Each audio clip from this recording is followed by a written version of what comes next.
The power of plants is a beautiful thing. These critical compounds, their inflammation decreases, their fatigue reduces, their energy increases. If you don't have your health, what do you have? You are a functional medicine doctor. Join us as we blend modern and ancient wisdoms to be well now. Phenols, flavonoids, and antioxidants. It's a pretty powerful trifecta there. Oh, it's huge. It's really good, and so many health benefits. When people decide to start consuming foods that contain these critical compounds, then they'll realize that their soreness, their inflammation decreases, their fatigue reduces, their energy increases. It's pretty impactful to overall physiology. You're Dr. Ron Dummar, a functional medicine doctor with a background in Chinese medicine and many other things. Yeah, well, we do a lot of things here in the clinic for sure. And I'm Nick, the curious patient, and I talk to you a lot about, being sore and how can I be less sore after a run or a workout. And, you're saying let's understand some of these compounds in plants, how you can incorporate them into your diet, how they can help. So I wonder if we could just start with these compounds. Like you say they can reduce oxidative stress and reduce inflammation, support cellular function. I guess flavonoids is a good place to start. Yeah, we can start with flavonoids. Absolutely. So the thing about flavonoids is they're found in like fruits, vegetables, naturally occurring, your plants that you actually pick out of the ground. It's interesting because oftentimes we refer to food or pass me some of that, and it's a box or a bag. And we have to be careful because that's not necessarily a food, it's a food product. So products are found in boxes and bags. Flavonoids, phenols, antioxidants are going to be found most readily and most bioavailable in the form of a naturally occurring, a picked fruit, plant, something that grows naturally in nature, right? So it's going to be a true food, not just a product. So that's an important thing for us to pay attention to. Is honey count in there? I love honey. I was just thinking about honey the whole time. Like, man, I want some honey right now. It's so sweet and delicious. Honey is good, man. I will give you honey. I'll give you an opportunity to utilize honey. Honey does actually have some really good antioxidant properties in it. And so, yeah, you can utilize honey to get some of these properties. And imagine how is it possible that the honey might be getting any of these properties, flavonoids, antioxidants, or phenols. One of the ways that it gets it is it visits all the plants. It's visiting all these plants and the buds, and it's getting the pollen, and it's moving and taking that back to produce the honey, right? So all of that basically gets built into the honey.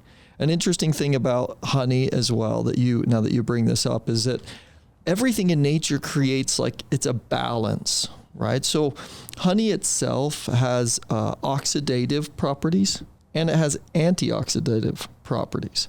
So part of it is the bees will actually make into the honey hydrogen peroxide. So we actually find little sources of hydrogen peroxide, which is partly what stabilizes honey and allows it to have a good shelf life for a long period of time. So it does not go bad as easily as other things might.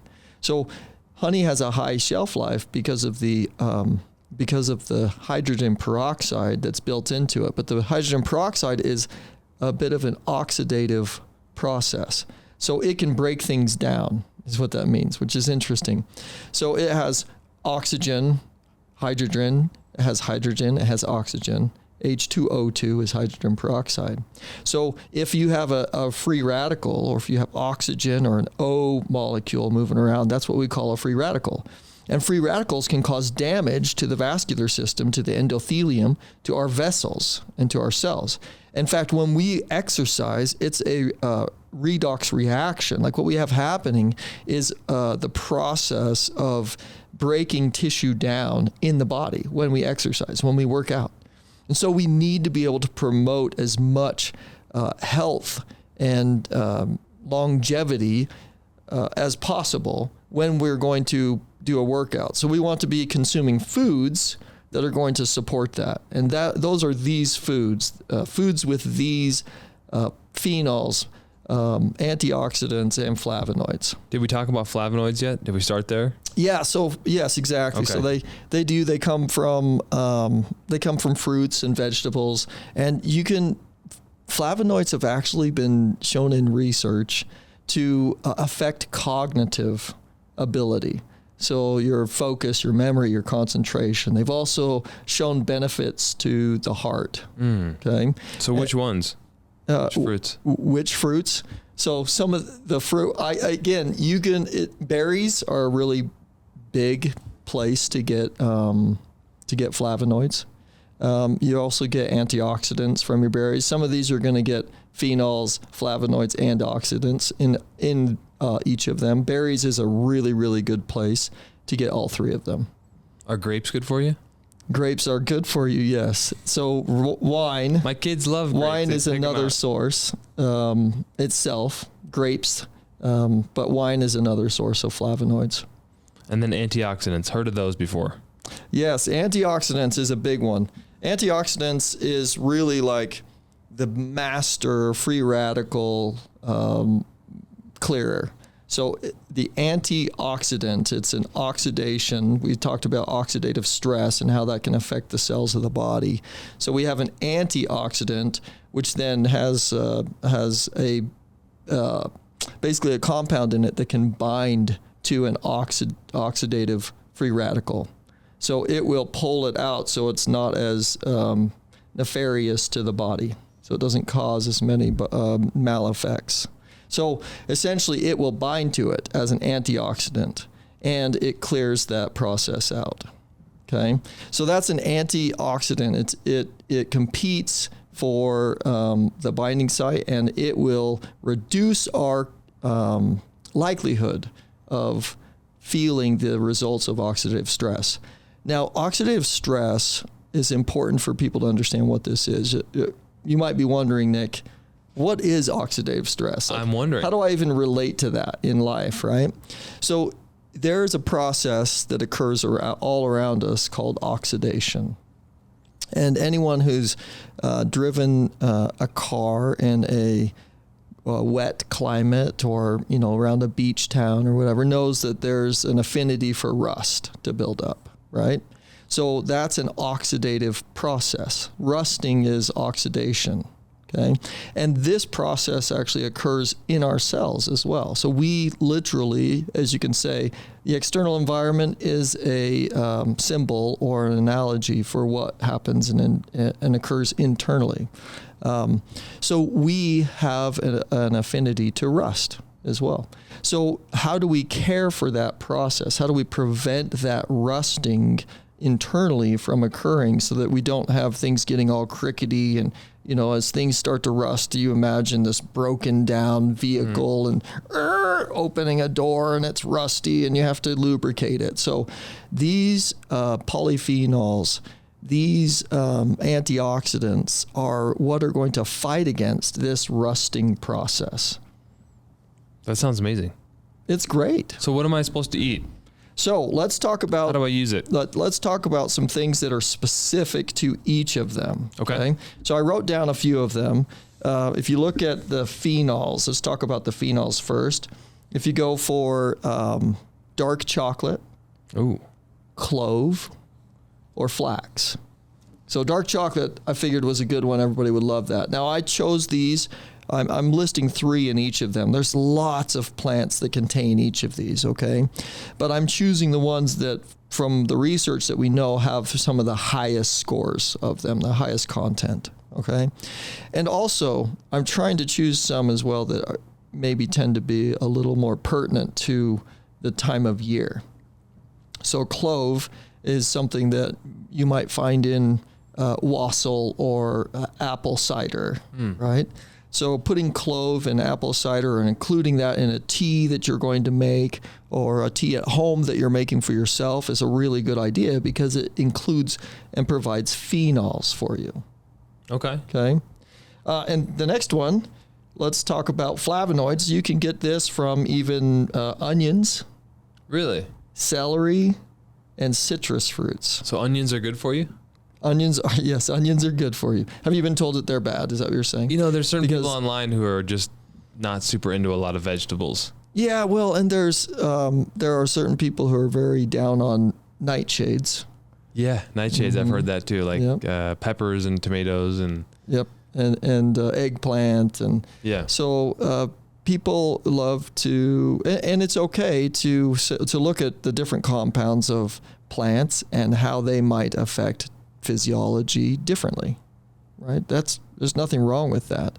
But what we're looking at today ultimately is how do we maximize the beneficent impact towards our body, and what foods do we want to include? So if you happen to be against onions, then maybe try celery. Okay. Well, I want to make some soup, man. It's about that time of year. It's like celery juice is a big thing. Yeah. People love doing celery juice. Do you think is that healthy? Celery juice? It is a very healthy thing to do. It helps with the liver. It helps with your blood. It helps in a lot of areas. It has a lot of silica in it. It has a lot of silica, so it helps with digestion too. It's a really good kind of clearing and detoxification process for your body to consume some celery juice. Yeah, maybe I'll have to try it. For sure. Okay. So antioxidants include berries, as we talked about before, kale, and one of my personal favorites, pecans.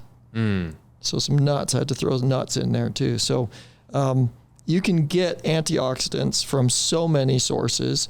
Obviously grapes as well. People talk about wine, a little bit of red wine, as being a great source for antioxidants also. But I thought using these three, and these are far higher amounts than even just the grapes or the red wine, is getting it from kale, pecans, and berries. Kale's been getting a bad rap lately. Kale has been getting a bad rap. And you know what? I think we've talked about this before. And maybe we haven't, but I'll mention it so that everybody else knows. If there's ever any food that seems to take a front seat in the industry, like you're feeling this food becomes faddish, right? Like a fad. Yeah. Like remember when blueberries were super faddish? Everybody, like there were so many different growers and producers. Everybody wanted to get on the blueberry chain, like to produce them and grow them and supply them because, well, it's good money. You can jump into that.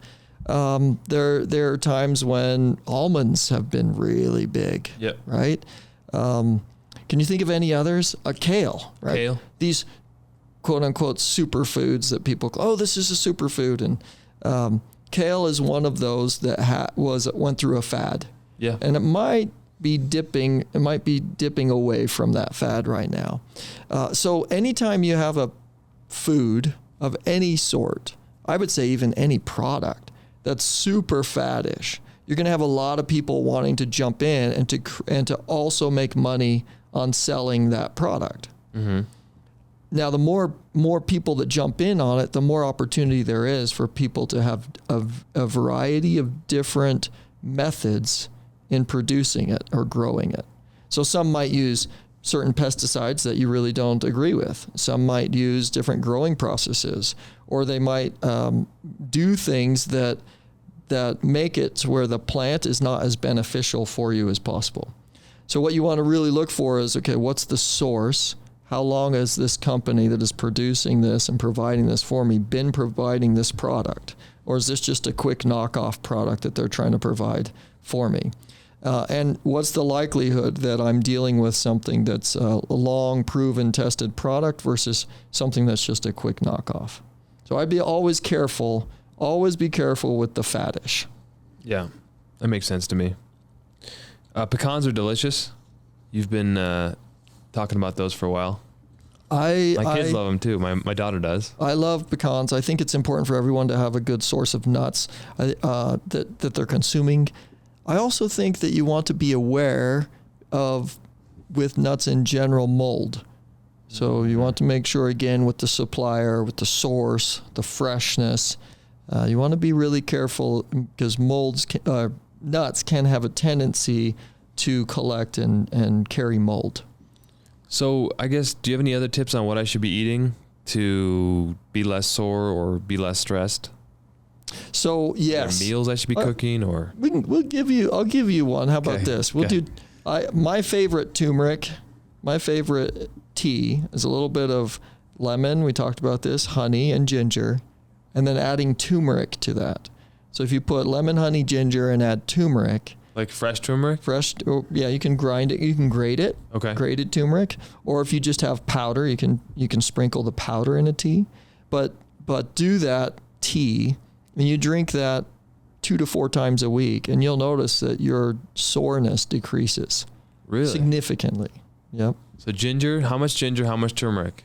So I usually go by the thumb size. So from my last knuckle to the end of my thumb, I do about that size of each of them, ginger and turmeric, and I grate it really finely into a pan, squeeze a lemon, a half a lemon usually. Usually I'll do a half a lemon as I'll squeeze in there. Depends on how big a pot I'm making. I have lots of children. Yeah. So if I'm making a big pot, I'll do a full lemon. And then honey, raw, organic, local honey. So lemon, ginger, honey, turmeric. All right. Make that into a tea. That's a great thing for you. Sounds delicious. I might have some tonight. What else, Doc? So when people start saying, okay, what can I do?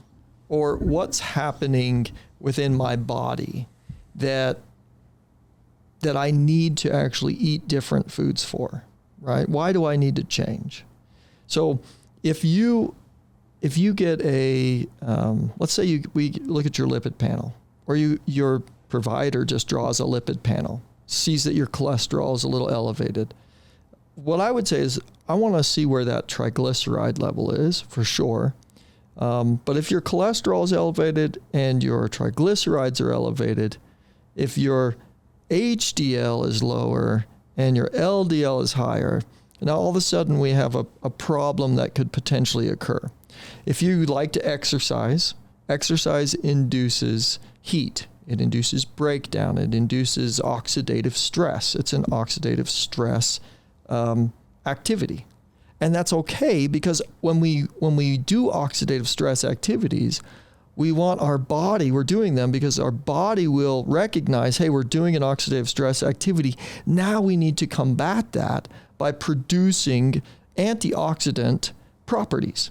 And one of the greatest antioxidant properties that our body produces, if it's working and functioning in a healthy way, is glutathione. Glutathione is built and created within the body. N-acetylcysteine, or NAC, some people may have heard of this, is a precursor to the development of glutathione. This is produced in the body and will reduce the likelihood of oxidative stress, the development of oxidative stress in the body. So it will combat that.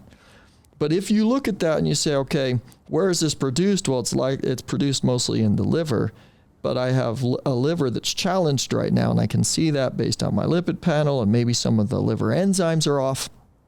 Then we know, okay, your liver needs help. And even if you did go for a run, right, and you weren't supporting it with good nutrients that you're consuming, your liver is not supported enough on its own to actually produce the amount of glutathione that you need, because it's not getting the proper nutrients. So you have to get additional antioxidant, additional polyphenols, right, and additional amounts of the substances that you need that we've talked about today in order to combat that and to support the liver itself. Okay, so what's going to happen with this type of dysfunction when you have a low amount of your high density lipoprotein and a high amount of your low density lipoprotein is your low density lipoprotein is really small, and it will embed itself into lesions. Like you get a sore in your mouth or in your gums, you can get that in your vessels too, in the wall of your vessels. And if you get one of these little fat molecules lodging into your vessel, it can cause hardening of the arteries. And none of us want hardening of the arteries. None of us want to have this oxidative process take place. That's the oxidation of that fatty molecule embedded in the wall of your artery. Okay? So we want to reverse that. The way for us to reverse that, this is why I'm telling you this, because it's important for us to know, why do we want to do this? Why do we want to consume these foods and these plants? Why is this important? We need to get these substances into our bodies to support our organs, to be able to reduce the capacity, the likelihood of oxidative stress, and therefore hardening of the arteries. Makes sense. So eat this stuff. Eat this stuff. All right. Anything else? I think that's it. We just be mindful about the choices we consume. Give me one thing to eat today that'll improve my oxidative stress. Well, I would go home, eat 2 things of fruit. Choose 2 fruit that you want to consume. Citrus would be great, right? Citrus would be a great thing to do. And then what I would do is I would choose 2 separate vegetables that you're going to consume today. Now, when we talk about what vegetables or what foods, I usually like to say when we're wanting to include all of these different compounds, choose a variety of different colors, because the different colors are a sign that they have unique compounds to them as well. Right? So use a variety of different colors of vegetables, different colors of fruits, and you'll find that just by following some simple, basic strategies of, including more fruit and vegetables and having a multitude of colors that you're actually consuming, you're going to get all of these substances in your diet. Boom. As they say. Boom, as they say. That was me filling some space from not pressing the right button. Yeah, I was like, this is not going. Why is this not going? Have you ever seen the Boom Goes the Dynamite clip? No. Okay. Well, if you know, you know. I'm going to have to see it. Maybe they'll comment and let us know down how below. much they love that. If you made it this far, can you subscribe to the channel, please? Yes. Support us. We'll keep making podcasts to support you. And we'll make them better. Yeah, we want to keep getting better, so we'll keep working on that. Let's do it. Let's do it to it. Namaste. Namaste.